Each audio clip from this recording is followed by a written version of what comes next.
வணக்கம் தோழாஸ், நான் உங்க சந்தோஷ். கிபி 850, அதாவது 1000 வருஷத்துக்கு முன்னால பாண்டிய மன்னன் இரண்டாம் வரகுண பாண்டியனுக்கும் பல்லவ மன்னன் அபிராஜிதவர்மனுக்கும் திருப்புரம்பியம் எனும் இடத்துல மாபெரும் போர் நடந்துட்டு இருந்துச்சு. அந்த சமயத்துல சோழ குலமே அழிவுல இருந்தப்போ அத்தோட குறுநில மன்னனான சோழ மன் விஜயாலய சோழன் பல்லவர்கள் கூட நின்று பாண்டிய மன்னர்களை எதிர்த்தாரு.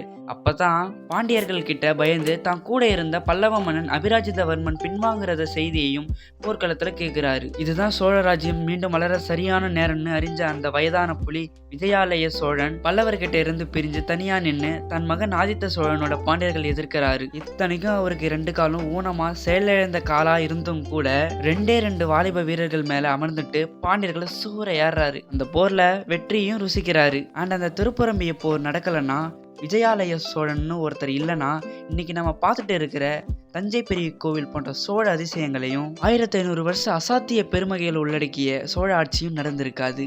இவ்வளோ பெரிய திருப்புரம்பியம் என்ற இடம் இப்போ பராமரிப்பே இல்லாம கும்பகோணத்துல வாடிக்கிட்டு இருக்கு. நானே மெய்யழகன் படம் பார்த்துட்டு தான் தெரிஞ்சுக்கிட்டேன். என்னத்த சொல்ல.